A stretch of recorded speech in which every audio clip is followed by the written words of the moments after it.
Dans la pure tradition haïtienne,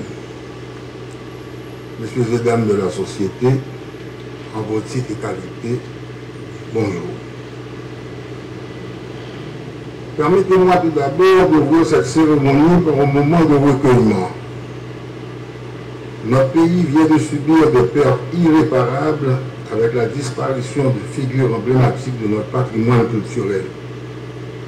Je veux citer Anthony Phelps, ce grand poète et romancier qui a porté la voix d'Haïti à travers le monde, surtout au Canada. Franck Etienne, gérant de notre littérature et père du mouvement spiraliste, dont l'œuvre monumentale continuera d'illuminer les générations futures. Jean Salomon Horace, connu affectueusement sous le nom de Tipelin, sculpteur extraordinaire de rivière froide, dont les mains habiles ont fait parler la pierre de notre terre. Et le compositeur de génie, Jean-Jean Pierre, l'illustre bassiste Laurent Cicéron. Madame, mes hommages. Ces 5 monuments de notre culture nous ont quittés, mais leur héritage demeure vivant dans l'âme de notre nation. Notre rencontre se tient donc dans un contexte particulièrement éprouvant pour la nation haïtienne. Les défis sécuritaires, politiques et économiques qui traversent le pays nous rappellent chaque jour la nécessité de bâtir ensemble un avenir plus prometteur, serein, juste et plus prospère. C'est précisément dans ces moments d'adversité que la culture et l'éducation révèlent toute leur importance. Le thème retenu cette année, je m'éduque, donc j'agis, résonne avec une force singulière dans la situation actuelle. Il nous interpelle sur la nécessité fondamentale de l'éducation comme préalable à toute action constructive. Oui, l'éducation est le socle sur lequel nous pouvons construire une Haïti nouvelle. Anthony Phelps écrivait « Je suis né avec la terre sous mes pieds et les étoiles dans les yeux ». Cette phrase illustre parfaitement la dualité de notre condition haïtienne, enracinée dans notre sol natal, tout en aspirant à un idéal universel. Franck Etienne, à travers son œuvre foisonnante, nous a enseigné que l'art est une forme de résistance, un acte politique face aux forces d'oppression. Quant à Tipelin, ces sculptures témoignent de cette capacité extraordinaire à transformer la matière brute en œuvre d'art, métaphore de ce que nous pouvons accomplir collectivement pour notre pays. La langue française que nous célébrons aujourd'hui aux côtés du créole haïtien n'est pas simplement un héritage de notre histoire complexe. Elle est un outil d'émancipation, un vecteur de savoir et de dialogue avec le monde. Dans notre espace francophone qui compte près de 321 millions de locuteurs sur les 5 continents, Haïti continue à occuper une place spéciale, celle du premier État nègre indépendant dont la Révolution a ébranlé les fondements du colonialisme et de l'ordre économique du monde de cette époque. Notre francophonie haïtienne est unique. Elle s'exprime à travers la richesse de notre littérature, de Daniela Ferrière, René Despestre, à Yannick Laïs, en passant par ces géants que nous venons de perdre. Ces voix ont supporté les couleurs d'Haïti dans le concert des nations. Notre francophonie vend dans nos écoles, vit dans nos universités, nos médias, en cohabitation harmonieuse avec notre créole, langue de notre intimité nationale. N'oublions pas que cette langue que nous appartageons avec tant d'autres peuples nous épouse une responsabilité d'agir. Je m'éduque, donc j'agis. Ce thème nous rappelle que le savoir n'est pas une fin en soi, mais un moyen de transformer notre réalité. Les lettres d'Anthony Feltz, de Franck Etienne, de Jean-Jean Pierre, de Tipelin nous y obligent. Leur œuvre est un témoignage de résilience et de créativité, deux qualités essentielles pour surmonter les défis auxquels notre nation est confrontée. En honorant leur mémoire, nous nous engageons à poursuivre leur combat pour une Haïti où la culture et l'éducation sont accessibles à tous.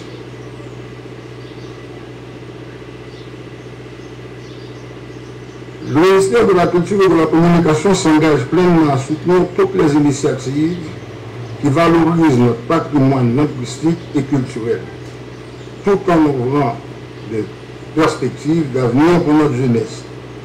Car la culture n'est pas un luxe, elle est une nécessité, un rempart contre la désespérance, un terreau fertile pour l'émergence de nouvelles idées.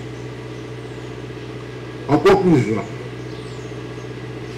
je souhaite exprimer ma gratitude à l'Organisation internationale de la francophonie pour son soutien indéfectible à Haïti, ainsi qu'à tous les partenaires qui ont contribué à l'organisation de cette quinzaine. Votre engagement témoigne de la solidarité qui lie les membres de notre famille francophone, francophile et francolate. Puissent les différentes activités organisées au cours de cette période de célébration de la francophonie soient l'occasion de démontrer que la langue française peut devenir un instrument de paix et de développement, de même de contribuer à bâtir un avenir meilleur pour Haïti. Merci.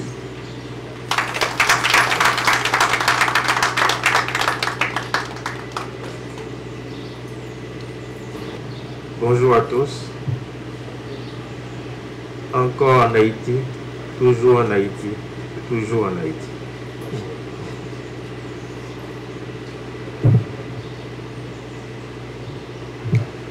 Excellence, Monsieur Patrick Delatour, ministre de la Culture et de la Communication. Excellence, Monsieur l'ambassadeur du Canada, cher ami André Giroux. Excellence, Monsieur l'ambassadeur de France, cher ami Antoine Michon. Monsieur le directeur général du ministère des Affaires étrangères, représentant le ministre empêché. Madame la présidente de la commission de restructuration de la radio et de la télévision. Monsieur le correspondant national de l'OIF en Haïti.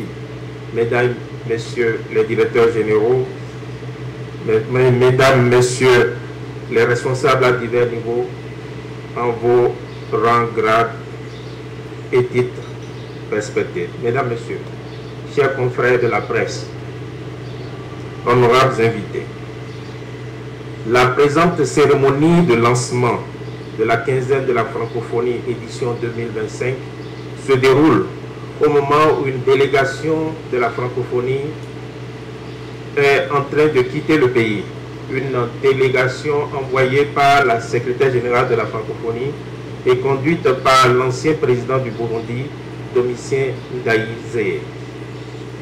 Cette mission démontre une fois encore l'attachement de la francophonie à ce pays qui est très, très cher au cœur des acteurs de la francophonie, des pays membres et de tous ceux qui œuvrent pour que la francophonie soit un facteur de dialogue, un facteur de paix, un facteur de développement. Au nom de Madame la secrétaire générale de la francophonie, Madame Louise Mouchituabo, et au nom de toute l'équipe de la représentation régionale de l'OIF dans les Caraïbes, je souhaite la bienvenue dans nos modestes locaux. Le thème de l'édition 2025 a été rappelé tout à l'heure. Je m'éduque, donc j'agis. L'éducation fabrique de citoyens conscients et outillés pour relever les défis du monde. Dans le monde en proie à de nombreuses crises et bouleversements, la francophonie considère que l'éducation est le socle permettant de promouvoir des sociétés inclusives où les citoyens sont éclairés et outillés pour relever les défis contemporains et ceux de l'avenir. Un accès à une éducation de qualité pour toutes et tous, notamment dans le monde où les avancées technologiques redéfinissent nos repères, contribue au développement durable et à la paix, formant des générations engagées et responsables. Lorsqu'on se réfère au contexte haïtien, le thème de cette célébration de la Journée internationale de la francophonie prend un relief particulier. En effet, Haïti vit depuis quelques années une période particulièrement délicate sur les plans sécuritaires, politiques, économiques et sociaux. L'éducation est l'une des grandes victimes de la profonde crise qui traverse et qui travaille la société haïtienne. L'UNICEF nous signale que la violence extrême, l'instabilité, la pauvreté et la malnutrition menacent les enfants. L'instabilité menace le bien-être et l'avenir des enfants en Haïti. Près de 3 millions d'entre eux ont besoin d'une aide humanitaire. Dans un contexte de conflits armés incessants, des centaines d'établissements scolaires alternent les périodes de fermeture et de réouverture. Une situation qui, conjuguée aux attaques et au pillage dont ces écoles sont la cible, ainsi qu'aux menaces directes envers les enseignants, continue de mettre en péril l'apprentissage des enfants en Haïti. La situation est très grave pour les enfants. 284 écoles détruites en 2024, un chiffre auquel il faut ajouter 47 en janvier 2025. Le nombre d'enfants recrutés par les groupes armés a augmenté de 70% en un an. La moitié du million des déplacés est constituée d'enfants. C'est dire qu'actuellement, près de 500 000 enfants ne bénéficient pas du soutien éducatif dont ils ont besoin. Mesdames, Messieurs, distingués invités, au regard de ces chiffres, qui constituent de lourdes hypothèques pour l'avenir du pays, je voudrais ici lancer un appel solennel aux chefs de gang, aux promoteurs de violence et aux entrepreneurs du chaos pour qu'ils préservent lors de leurs activités criminelles les écoles, les lieux d'apprentissage et les enfants qui constituent l'avenir de ce pays. Ce pays a besoin de sanctuaires, des lieux qui ne seraient pas touchés par la violence. Dans tous les pays du monde, lorsqu'il y a des crises, on fait tout pour préserver les lieux des enfants, les lieux des femmes. Je pense que Haïti mérite que l'on préserve ses enfants, qu'on préserve ses femmes, pour faire en sorte que le pays vive.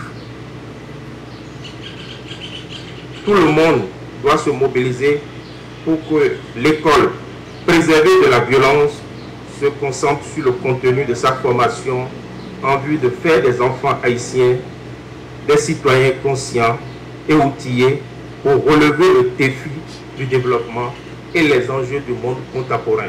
Le monde change de façon rapide en ce moment. Haïti a besoin de se concentrer sur ces changements pour apporter sa part. Haïti a toujours apporté quelque chose à l'humanité lorsqu'on visite l'histoire de l'humanité. Haïti, depuis le 19e siècle, a été à la pointe. Nous souhaitons que ce pays retrouve cet élan, ce dynamisme qui lui permet d'apporter au monde. Et pour cela, il faut faire en sorte que les enfants soient préservés de la violence, que les enfants aillent à l'école, que les enfants apprennent de quoi leur permettre d'avoir les outils pour être des citoyens du monde. C'est toujours difficile de suivre un numéro aussi spectaculaire, donc je vous demande un peu de patience avec moi. J'essaierai d'être bref. Monsieur le ministre de la Culture et de la Communication, Monsieur le représentant de l'Organisation internationale de la francophonie, cher ami Emmanuel, Mesdames et Messieurs les représentants du gouvernement d'Haïti, du corps diplomatique, de la communauté culturelle et de la société civile, c'est avec vraiment une grande joie que je me tiens devant vous aujourd'hui pour célébrer l'ouverture de la quinzaine de la francophonie, quelque chose qui me tient beaucoup à cœur. Dans une semaine, le 20 mars, les francophones et francophiles du monde entier vont célébrer, comme chaque année, la Journée internationale de la francophonie, un moment pour se rappeler nos racines françaises, ce qui nous tient ensemble. Depuis 1987, cette journée marque la naissance de la francophonie institutionnelle, un espace de solidarité entre pays ayant le français en partage.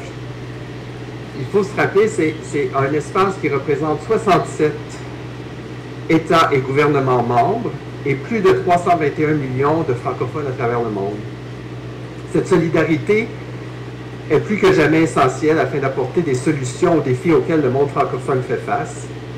Les liens forts entre Canada et Haïti, les deux seuls États francophones des Amériques et parmi les pays fondateurs de la francophonie en 1970 incarnent très bien cet idéal de solidarité. Comme vous le savez, nous abritons au Canada la deuxième diaspora haïtienne en importance, plus de 180 000 Canado-Haïtiens, principalement installés au Québec. Au Canada, le français est une composante essentielle de notre histoire, de notre patrimoine et aussi de notre réalité moderne.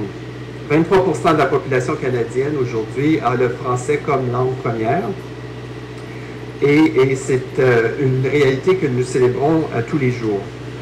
Haïti accueille les bureaux régionaux de l'OIF et de l'Agence universitaire de la francophonie pour la zone des Caraïbes à Port-au-Prince. Et cette semaine, j'ai pu être témoin de la vitalité d'une autre forme de solidarité avec la visite de l'envoyé spécial du secrétaire général de la francophonie en Haïti. Bravo pour votre engagement. Le Canada et Haïti, bien que séparés par quelques milliers de kilomètres, sont rapprochés par cette langue qui nous est chère. On a aussi la particularité d'être des pays bilingues qui ont le français comme une des deux langues officielles. Chez nous, l'anglais et ici le créole. Or, la francophonie est bien plus qu'une langue partagée, c'est aussi la diversité. Mais elle est le pont qui relie nos peuples, nos cultures et nos aspirations. Tellement de créateurs haïtiens ont trouvé au Canada et surtout au Québec un terreau fertile pour exprimer leur art et partager leurs histoires. À l'occasion du mois de l'histoire des Noirs, l'ambassade du Canada ici a d'ailleurs célébré des artistes qui ont marqué nos deux pays. Donc nous avons fait des communications sur René Saint-Éloi, Gariana Jean-Louis et Dany Laferrière. Et il y en a tant d'autres. J'ai récemment eu le bonheur de discuter de littérature avec l'un des vôtres, l'un des plus reconnus dans nos deux pays, et qui brille de mille feux, l'auteur Gary Victor. Nous l'avons reçu à l'ambassade pour tourner une émission spéciale des livres et vous, qui sera diffusée d'ailleurs le 20 mars. Je vous encourage à la syntoniser. La semaine dernière, nous avons également organisé une séance de visionnement du film Le Dernier Repas de la réalisatrice québécoise d'origine haïtienne Maryse Le Gagneur. Le film aborde la répression politique sous les Duvalier et le devoir de transmission de la mémoire des plus vieilles générations aux plus jeunes, tout en célébrant la cuisine haïtienne. C'est un film percutant et cathartique que je vous recommande vivement. Il est dur, c'est difficile, mais c'est un beau film et vraiment je vous le recommande. Bref, ces petits exemples montrent à quel point il y a du talent chez nous et chez vous. Nous sommes choyés d'avoir autant d'artistes francophones qui ont su capter l'essence de nos cultures, de nos luttes et de nos rêves à travers leurs œuvres. En ces temps difficiles, il est plus que jamais important de rêver. Et comme la personnalité à l'honneur cette année est Franck Étienne, j'espère que vous me permettrez de citer ce grand poème. Le rêve est incontestablement le premier des chemins qui conduisent à la liberté. Rêver, c'est déjà être libre. J'ai aussi appris avec tristesse le décès du poète Anthony Feltz en début de semaine, une autre grande figure majeure de la littérature haïtienne et francophone qui a marqué des générations. Donc, aujourd'hui, à l'occasion de la francophonie, de la Journée internationale de la francophonie qui sera bientôt avec nous. Célébrons notre identité francophone commune, renforçons les liens qui nous unissent et continuons à promouvoir et de partager notre riche héritage culturel. Ensemble, nous pouvons construire un avenir où la diversité et la solidarité francophone brillent de tous leurs éclats. Merci et vive la francophonie. Merci, Monsieur le ministre, Monsieur le représentant du ministre des Affaires étrangères, Monsieur le représentant de l'OIF, cher Emmanuel, chers collègues commissaires du Canada, chers invités, chers amis. Écoutez, je suis très heureux d'être ici. C'est un peu particulier pour moi parce que j'ai travaillé pendant 2 ans à l'OIF et donc je suis venu ici pour l'OIF il y a quelques années. Donc je suis très heureux d'être dans ces lieux à ce moment pour être avec vous pour ce lancement de la quinzaine de la francophonie et qui est un moment privilégié pour ensemble célébrer cette langue commune, qui n'est pas la seule langue ici, et qui est à côté du créole, cette langue commune, le français, et avec cette célébration aussi célébrer les valeurs qui sont les valeurs de la francophonie, des valeurs de paix et de dialogue, qui sont importantes, des valeurs de diversité culturelle, de diversité linguistique. La France est un peu le seul pays au sein de la francophonie à être monolingue, et tous les autres sont multilingues ou bilingues, mais la plupart du temps multilingues, et parfois c'est, pour certains de mes compatriotes, un petit peu difficile de penser la francophonie avec d'autres langues que le français, mais la francophonie c'est la diversité linguistique, et c'est particulièrement vrai ici, mais quasiment dans tous les pays francophones. Et puis il y a les valeurs de solidarité qui sont, je crois, très importantes et la francophonie ici témoigne de solidarité à l'égard d'Haïti, qui occupe évidemment une place très singulière dans l'espace francophone. Vous l'avez dit, Monsieur le ministre, premier pays noir indépendant, premier pays francophone des Amériques aussi. Haïti a, au fil des siècles de son existence, contribué de manière éclatante au rayonnement de la langue française à travers sa littérature, sa pensée, sa musique, sa culture. Et comme l'écrivait l'illustre poète René Despestre, la langue française est un butin de guerre conquis par Haïti sur les champs de bataille de son indépendance. Je crois que c'est un bel héritage. Et ici, effectivement, la langue française n'est pas seulement un héritage, c'est aussi un acte de création, une conquête intellectuelle et un moyen puissant d'expression de la liberté et de la dignité du peuple haïtien.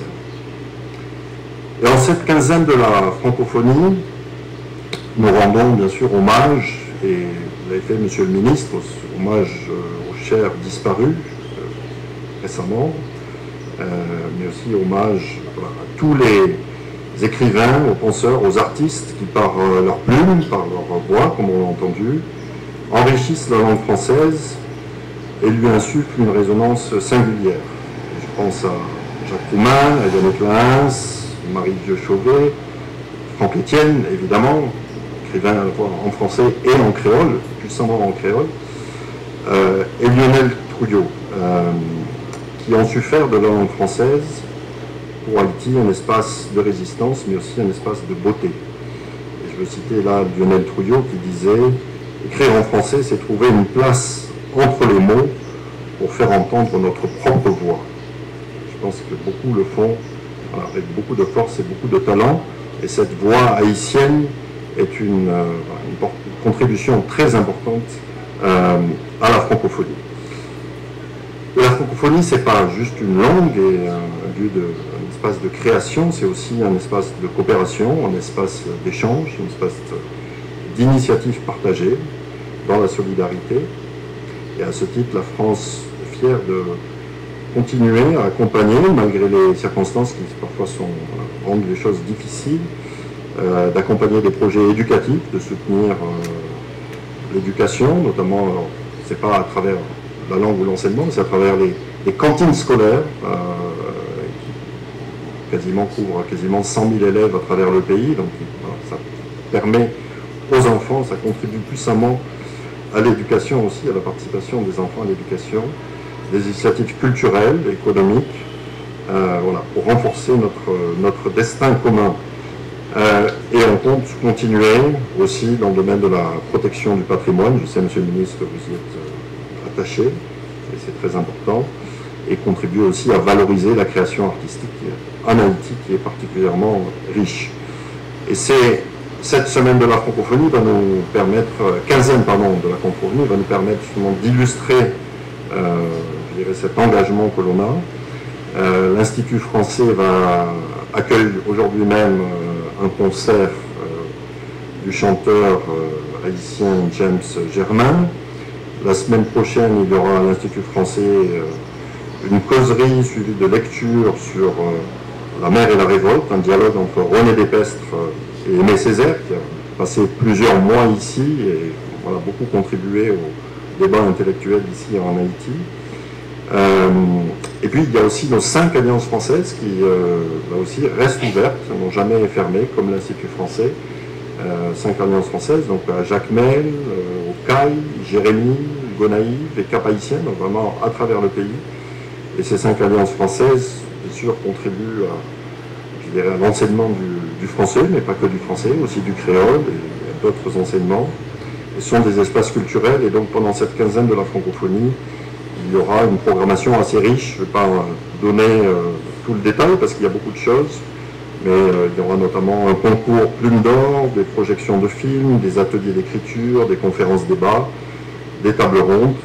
Donc voilà, une activité très riche, mais voilà, qui est un peu la poursuite de ce qu'ils font tout au long de l'année, en étant des espaces culturels ouverts et culturels surtout pour les artistes et les créateurs haïtiens. Voilà, j'ai déjà été un peu trop long. Je vous invite tous à participer à ces événements qui sont organisés à l'Institut français dans les alliances. Et voilà, je souhaite longue vie à la francophonie, à notre langue et à Haïti. Et je vous remercie tous.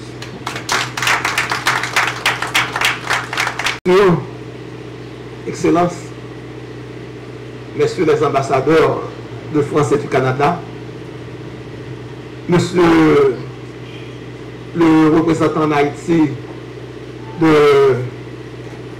la francophonie, mesdames, messieurs, chacun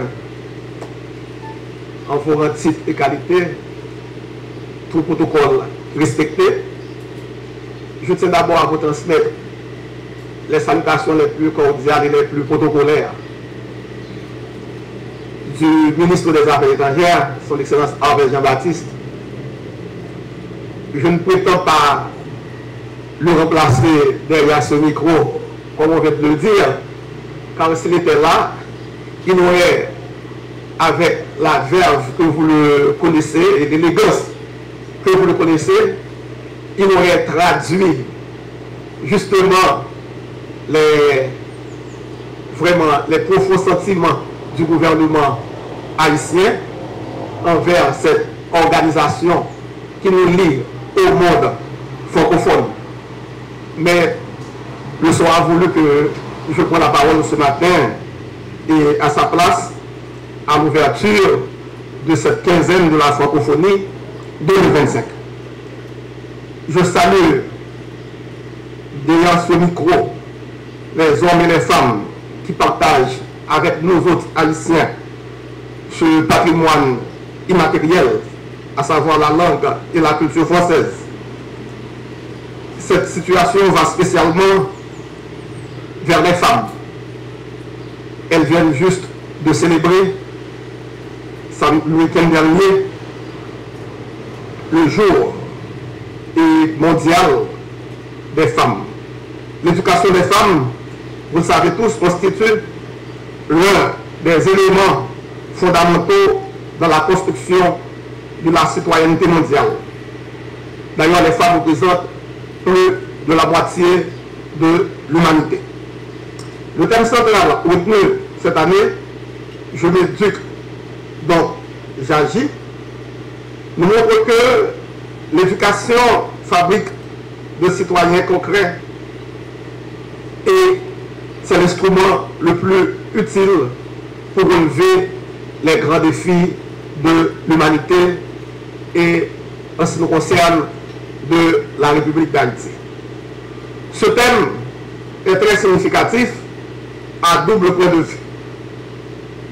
Et à travers ce thème, l'OIF et tous les États membres renouvellent justement leur engagement à appuyer l'éducation, la formation, l'enseignement supérieur et la recherche universitaire. En s'intéressant à l'éducation et à la citoyenneté, nous voulons mettre l'accent sur le développement durable qui devait nous permettre de travailler ensemble pour identifier des solutions communes contre certains défis comme la misère, la pauvreté et tant d'autres. Je veux profiter de ce lancement de la quinzaine de la francophonie 2025 pour souligner que dans le cadre des différentes initiatives entreprises par le gouvernement haïtien pour doter le pays d'un environnement stable et sécuritaire et inciter les jeunes à participer à la relance de l'économie nationale, la réconciliation, la citoyenneté et l'éducation, tout cela prennent leur vrai sens dans nos différentes initiatives. Il serait extrêmement difficile aujourd'hui d'envisager l'avenir d'Haïti sans impliquer cette population juvénile qui a vraiment grand soif de l'éducation.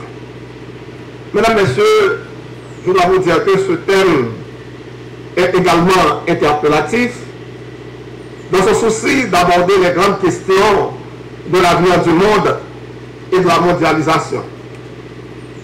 Un monde vers lequel on s'oriente, mais qui n'a pas encore défini tous ses contours, les principes et les valeurs de la francophonie doivent trouver leur vraie place pour forger par l'éducation la promotion du multiculturalisme et du multilatéralisme. À travers ce thème, nous voulons créer des conditions favorables au renforcement de l'espace collectif et solidaire entre les populations, particulièrement les populations qui ont en commun la culture et la langue française. Le partage de ces valeurs avec d'autres langues et d'autres cultures par l'éducation, par l'enseignement supérieur, représente vraiment des piliers fondamentaux pour la construction de ce monde que nous rêvons et dessinons. La quinzaine de la francophonie est célébrée dans plusieurs départements du pays, pas seulement à Port-au-Prince. À travers les alliances françaises, comme vient de le préciser l'ambassadeur de France, mais également à travers plusieurs centres d'éducation. Cela démontre l'engagement et l'attachement de notre population envers ce grand patrimoine culturel linguistique que représente la francophonie. Chez nous, la cohabitation du créole et du français dans l'enseignement révèle un attachement à notre volonté d'enrichir chaque jour plus davantage notre culture et également d'apporter une contribution au monde, surtout au niveau de la tolérance culturelle. À ce titre, Haïti peut se réjouir d'avoir participé au rayonnement du français dans plusieurs organisations internationales. Et pour cette année, nous entendons poursuivre la lutte pour que la langue française puisse faire son entrée à la CARICOM. Et d'ailleurs, nous déjà souhaitons la plus cordiale bienvenue au département français et d'outre-mer qui viennent d'adhérer comme membres observateurs. Ça va nous appuyer dans cet effort diplomatique pour imposer le créole au sein de la communauté caribéenne. L'implication du gouvernement haïtien dans la diffusion de la culture francophone est pour lui un engagement et envers ceux qui l'a fondé et ceux qui fait partie de notre âme en tant que peuple, en tant que nation. Il me reste, Excellences, Messieurs les ambassadeurs, Monsieur le représentant, Monsieur le ministre, Mesdames, Messieurs, à remercier au nom du ministre des Affaires étrangères tous les efforts qui ont été mis en œuvre pour la réussite de cette quinzaine de la francophonie et j'invite les uns et les autres, le grand public, à participer avec beaucoup d'appétit et d'encouragement aux différentes activités prévues, programmées dans le cadre de cette quinzaine. Je vous remercie et au nom de son Excellence le ministre Arvel Jean-Baptiste, je déclare formellement ouvertes les activités de la quinzaine de la francophonie.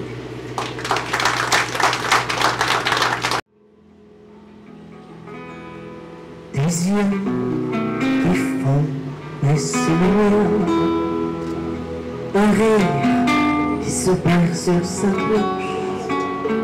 Voilà le portrait sans retouche de l'homme auquel j'appartiens. Quand il me prend dans ses bras, il me parle tout bas, je vois la vie en rose. Il est entré dans mon cœur, une part de bonheur dans une rose. Il est entré dans mon cœur, une part de bonheur.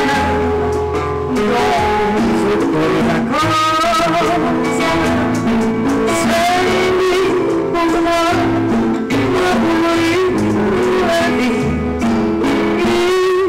Il m'a dit, il a dit, et que je l'aperçois, alors je suis en moi, mon cœur.